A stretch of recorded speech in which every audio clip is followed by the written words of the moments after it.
specious or personal remarks are inappropriate, and anyone who cannot follow common rules of courtesy or who becomes boisterous may be asked to leave the meeting room. If you are reading from a prepared statement, please provide a written copy and email a copy to the borough clerk's office after making your comments. Is there anyone who wishes to be heard during this first portion of public comment? Seeing no one, will close the first portion of public comment. Going on to the work session items, and the first one is the engineer's report. Thank you, Mayor. Yeah, the first one I have down is Route 202 and First Avenue intersection improvements. The mayor will recall, maybe 3 years ago, we had a conceptual hearing on what the improvements are going to be. Essentially, they're going to add a little lane widening along 202 by taking out the grass median and putting in a concrete barrier curb. Important to us to help relieve the traffic on the jug cane. They're going to put a deceleration lane in as you approach First Avenue going westbound. To do that, they have to close off the Leland Street intersection, and they want to end that in a cul-de-sac. Our ordinance requires a minimum 50-foot radius on a cul-de-sac. That can be reduced to a 45, and we did the math on that, and a AASHTO WB40 truck turning template equals what our fire truck is, which is, I wrote down the name of it, it's a C-grade aeroscope. Check with the chief, that's correct, that's what it is. 45-foot radius works. So in an effort to reduce impervious coverage, try to keep some curb lines the way they are, I suggest that we allow 45-foot radius, but as it is an ordinance, I believe the council would have to approve that change. Is that correct? You want to amend the ordinance here? Yeah. Now, how much frontage of those 3 houses on the highway are going to be taken? It's Are they going to, they have to be taken for the well, there's actually a shoulder area now which they're going to take out and make that paved area, so the frontage reduction is minimal. But what's important is we're taking out the entrance that would block that entrance onto Leland Street. Of course, Leland Street has access right. So I'd like to get back to them with a positive that the council agrees so the project will keep moving, but then it would have to be the blockage. And then the ordinance would just give relief from it. Well, I look at the wording of the ordinance, whether it's a minimum or, it's permissive or mandatory. If it's mandatory, you have to amend it, but if it's permissive, then we can work around it. Okay. So I said the wording. Will you take action on next meeting? Sure. Okay, I will send them a letter saying that council approved. Is DOT addressing the situation with those houses with the owners? Or are we going to have irate people? We'll still have to do acquisition of property. It's a long process, but to keep the design moving, they need this information. I really feel badly for them. You're going to open your front door and you're going to have a highway, a lane, almost immediately in front of you. Right. Okay, Orlando Drive Phase 3, I've had this on here. Next meeting, we're going to have a scoping hearing regarding the diversion we're doing on Green Acres. Taken many years ago. I'll have maps and I'll just show you the property where the park to the south of the old Knoll. We've had conversations with Bruce Farms. We expect a letter from the foundation shortly to show them the right of way to they're going to put the thing on that park area. Right now, they're right of way, like he actually extends to 205, extends to Thompson Street, extends to the Mound Street, the streets are actually parking like farms, so we pick that up shortly. Victoria Street sidewalks, this is Victoria and Southwood. We started that project on Monday, they're moving along nicely. Of course, they didn't work today because of the rain, but we're very happy with that contract that's proceeding well.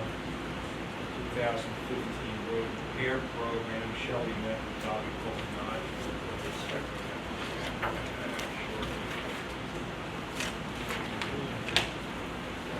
Johnson Drive started.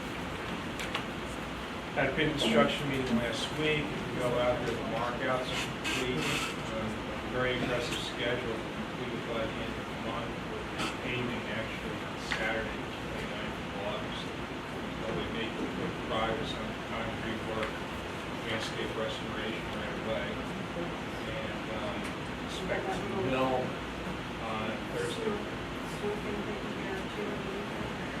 We expect to mill on Thursday, Friday, we can maintain fluid traffic during the mill, but we're doing paving on Saturday. That would minimize any impact to Blackpool and also we make contact with the street. Thompson Street Firehouse generator, we had a little communication with the fire chief, that's exactly what we're doing. We originally designed a project, this came high, but we were routing the power feed, what the generator is going to do on one side of the building where the electric panel is on the other side of the building, running the cabling outside, going in the parking lot. To reduce costs, one of the bidders at that time suggested running on the building. However, to do that would require that the building be occupied by contractors for several days, and the fire department have to designate who to stay there for day. So that's what I was asking the chief to see if he could do. He says they'll work that out. So we're completing those plans. We should be able to do that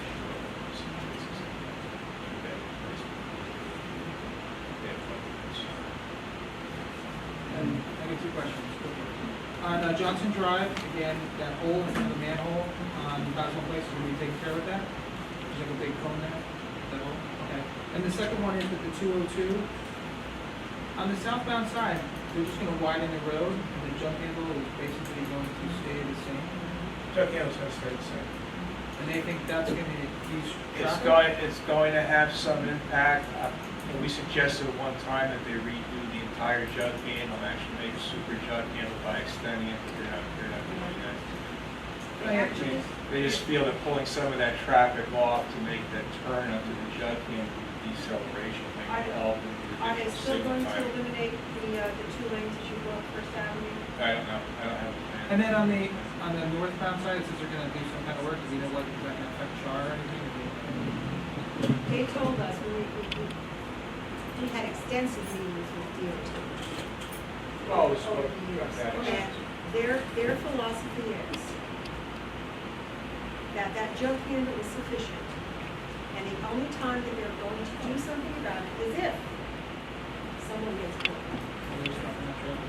Did they change the timing on the light out there? Because I noticed that coming southbound on First Avenue, I specifically noticed the other day, there seemed to be a lot more cars get through than what I normally believed, because there were very few that used to go through. Well, Did anyone change the I timing? think they did change the timing, because trying to get my son up to a fire call, we're making almost every light that we're hitting now, even at night. I thought it did. But you know what backs up the traffic there Southbound. more than anything is when you make a right onto 202 north, if they made that lane, say from 7 to 9, only a right, you can't go straight up the hill. Because what happens in the morning is somebody stays there waiting to go straight to cut everybody else off, and it backs up traffic all the way. My understanding is that when you come to cross the highway, you know, you've got those two lanes, and the right lane is there. They were talking about putting slash marks in there and eliminating it as a lane, so that the right-hand turn would have to go right. Well, that would make sense. It makes sense, but that doesn't necessarily what DOT is going to Because do. that's why one of the biggest, I think, when I go up that, it's ridiculous. Dan, I got a question, We'll see plans as they're developed. Okay. Right now, tonight was the issue regarding the cul-de-sac. I got a question, and you might not have anything to do with it, but the building on the highway there that's falling apart, is there anything going on with that thing? I don't see anything different, there's no security fence around it, there's 2x4s holding up the walls. It's gotta be dangerous, if nothing else, but, It's where the Chinese and now it's an restaurant eyesore. is. Yes. Yeah, there is an engineer working on a site plan. They've sent to me with some questions. There's a site plan being developed. Aren't we as a borough required somehow to force them to put some security fencing or something around there? Because it's gotta be a dangerous I situation, think if you're just kids gonna get get in a, there. yeah, you're gonna get a wanderer just to go in. Is there- Lots of litigation, that's the problem. I relay that to Lou That's Garrett. what Lou was told. Well, I thought That's going on forever anytime you now. had a site like that, it had to be secure. I thought It wasn't They because should- there was in the back door, the back, if you drive around the back, you can get through the back door, you go through windows. They should be cited for the. Those walls are being held up by 2x4s. Right. Well, we should speak to Lou Garrett then, because Palmer's have a very valid. I'll relay the concerns to Lou Just like they did tomorrow, on but Orlando the Drive, good they news is there is a secured site the plan site. being Yeah, advanced, and it's, Apparently, there's Serve something work. going on between the landlord and the tenants. But Mayor, the I know, building. This property- I Orlando understand. was secured, that one Yeah. should have to be And secured. they need to get over there and clean it up too, it's Yeah. really a mess. Oh. Well, the cleanup's probably gonna be forever, but they should at least put some chain link or something around there for, Security. safety. Can we Yeah. can we get an email or something over to Lou to get on that? Because we talked to him, he was telling me that, you know, it's moving along, somebody's interested, and somebody's doing this, and somebody's doing that. Sure. It's been falling apart for a Well, while. regardless, it still needs to be secured. Anything else for the engineer? Okay. Thank you, Stan. Item number 2 is scheduling of August 25th meeting with the Sewage Authority representatives. Stan?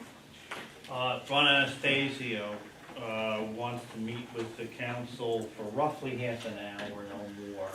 There's a new interceptor project, and it could impact Raritan and other towns in the sewage authority. I don't know all the details, but I think it's important if he's asking me to talk to him. What time did you want to come?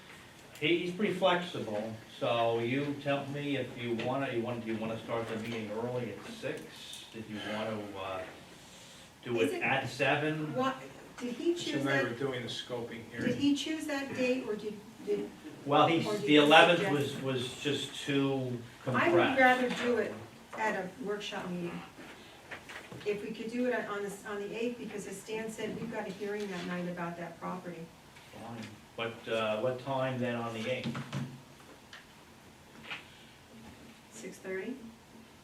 7? That's usually executive, so. 7, we could put him as the number one. Okay. I'll On give the him agenda. a call. All right, number 3 is authorization for the 2000 Dodge pickup truck to go to county auction. Right, that's the truck that's really kaput, for want of a better word, and that's what my recommendation is. The county is gonna examine it, they may be able to use it themselves, so they have their own pickup truck if they can use our body, but that's my recommendation. I had actually sent the letter out, I had forgotten, I for some reason thought that the council had already authorized it since we bought another pickup. Does anyone have any objection to that? No. All right, Yeah, item, I'm sorry, Mayor, we should just get a motion for that, authorizing the disposition of Fine, anyone want to Make a motion. Second. property no longer needed. for public use. Councilwoman Kara, Yes. Councilman Fooey? Yes. Councilwoman Gara? Yes. Councilman Geraldi? Yes. Councilman Sebelia? Yes. all right, item number 4 is hanging the Barcelona Parade banner. We want to do that, I just, last year in particular, there were different events, and Hang it on the 1st of September. I know John Pacifico is anxious to get it up as soon as possible, he No, usually is. no. September What 1st is soon council? enough. What day's the parade? 21st. 20th this year. That's Yeah, well, soon don't we, enough. yeah, It's that's, a week That's sooner soon this enough. year. because we usually do That's things soon 2 enough. weeks before the event, That's right? fine. September 1st is fine. Well, maybe, yeah, but Mayor, let's think about this for a minute. Maybe we want to hang it out there because we have the Basilone Parade, be good advertising. I mean, what am I talking about? You Maybe hang we it should up do too- it, You hang it Oh, too that's fine. long, nobody sees it anymore. Right. is there banners that need to go up between now and then? No, Well, the one over the trestle, I mean, over on Main Street. no. not that I know of, that's why I brought it to the attention of the council, somebody said, we forgot this event, or we have some other, that's, I brought it up because last year we did have a sequence. September 1st is fine. We Okay. don't have any other banner up that long. All right, item number 5 is the thank you letter. You've all been copied on it from Father Kolovas concerning the removal of the weeds on Somerset Street. The guys did a really, really nice job. We've had a lot, not only his, but a lot of people have, really said he did a nice job, very nice job. The other thing that I put in the packet for your information is the letter from Loretta Weinberg concerning her bill. Without a copy of the bill, it's really hard to discern what's going on with it. But there's still a lot of holes, there's still a lot of gaps for Oprah and Open Public Meetings Act and the Records Act, subcommittees and all the other things. Just to let everyone know really quickly how a bill down in Trenton operates, that you have to have a Senate bill and a legislative bill. They both have to pass. They have to go through subcommittees, then the committee, then the full-blown group, whatever the group is. It has to pass both of those, then it has to get signed by the governor. So if all those things don't happen, the bill is never gonna see the light of day. And at the end of the year, December 31st, all bills in Trenton die. They go back to zero and you gotta start all over again. I showed this bill to a couple of people down there and they said, chances of it getting through anywhere and going all the way through the process are about nil. So I wouldn't worry too much about it because it's gonna die December 31st. I noticed she emphasized the part that the bill does not require any videotaping. Right. Because when I called her office, they told me she received a lot of feedback on that. It seems she highlighted the only things that she got phone calls on, That's but right. yet to address any That's of right, that. yes. All right, number 7 is the approval of a solicitor's permit for Vivint Solar Company. Yes, everyone has a copy of the application from the representative of Vivint Solar in their packet, which, he has had a background check, and the chief of police has approved, so I need council's approval to issue the permit. Good job. Okay, thank He's you. going door to door. Yes. Anybody want to move that? Do we need to move it? No. Consensus is fine for that. All right, that's fine. Yes, consensus is fine. And item number 8 is the service quotation for Route 28 and Orphan Drive Pumping Services. Yes, we got a service quotation for the next 12 months in pumping services for Route 28. I suspect we will get it for Cardinal Woods also. The rate is changing per monthly inspection for 11 months. In addition, there's a $600 more comprehensive inspection of the facility. We've been using pumping services for decades. I think, Stan, you've generally been satisfied. Yes. So it's not so much the council approving it as if you don't have no disapproval for them, since we've been continuing to use them. Any questions? All right, moving along, we have the second reading of ordinance number 2015-09, which is an ordinance of the Borough of Raritan, County of Somerset, State of New Jersey, adding chapter 260, precious metals, gems, and secondhand goods to the code of the Borough of Raritan. Mayor, I just gave, I'm sorry. Well, this ordinance is currently tabled, so if you want to leave it on the table until the next meeting, that's fine. That's If you do fine. anything, if you want to take action on it, you have to remove it from the table. Well, I think since Council President LaBelle had the biggest objections to it last time, and he's not here, that maybe we should table it and let him spout his Just leave suggestions. the table. So I would table it in fairness. continue the table. I believe he also wanted the business owners here as well. Yes. So I think he wanted to grab it, and I was gonna ask to keep it on the table. Sure. All right, so it will be continued until the August 26th meeting. All right, we have one resolution. And that is resolution 2015-08-97, a resolution of the Borough of Raritan, County of Somerset, State of New Jersey, authorizing the execution of a stipulation of settlement with Raritan Shopping Center. Mayor, can we have a discussion on this prior to bringing this to a vote? Well, I need a motion and a second before we can discuss it. I make a motion. I'll second it. Okay, motion made by Mr. Sebelius, Mr. Giraldi, second by Mr. Fuller. Now, we can discuss it. Are you? How do I word this? This was a suit. I've seen here that this is us basically agreeing to a settlement. However, the mayor brought up a very valid point when we were talking about this before. There are very serious concerns going on down where they're looking to do tax relief, like big holes in the sidewalk and stuff. Property maintenance issues, serious property maintenance Like- issues. Okay. Can we postpone this until those repairs are made? Because they're looking for a large, I mean, this is a large, Well, I'd rather talk to you about this in executive than if you have concerns about, okay, right? All right, so we won't mention any specifics, but, okay. Well, I can't really I can't properly explain to you why we're recommending a settlement unless. When did we discuss this last? we didn't, Yeah. we Okay, never because I have. just We never have. Right. kind of seemed out of the loop. We Are we never- allowed to go back into executive Yes, sure. to discuss Yes, we this? can. Because I'd like to. We'll do it at when the we're end, done. we'll do it at Thank the you. end of the public meeting. Okay. All right, moving right along here. We have. Okay. Motion that has been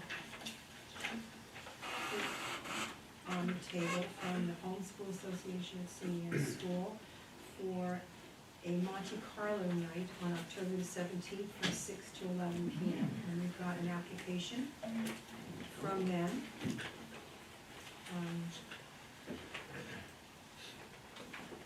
It's a social affair. It's a social affair. It's a one-day liquor license. We've done this before. They've done this before, yes. You make a motion? I'll make a motion. All right. Motion made by Mr. Sebelia, second by Mrs. Karen. Roll call. Councilwoman Kara? Yes. Councilman Fooey? Yes. Councilwoman Gara? Yes, Councilman Giraldi? Yes. Councilman Sebelia? Yes. It's a nice affair for you, township. We have two purchase orders. Both of them are from the fire department. The first one is in the amount of $23,384.84 for turnout gear for firefighters from Skylands Area Fire Equipment. Motion made by Mrs. Carroll, second by Mrs. Gallo. Roll call, please. Councilwoman Kara? Yes. Councilman Fooey? Yes. Councilwoman Gara? Yes, Councilman Giraldi? Yes. Councilman Sebelia? Yes. and your certification of funds is also attached to that. The second one, again, is from the fire department. It's for vehicle extrication awareness operations and technician for the amount of $2,500, and the certification of funds is attached to that also. I'll make the motion. Motion made by Mr. Sebelia, second by Mrs. Kara. Roll call, please. Councilwoman Kara? Yes. Councilman Fooey? Yes. Councilwoman Gara? Yes. Councilman Giraldi? Yes. Councilman Sebelia? Yes. Any correspondence? I just have one thing to read back.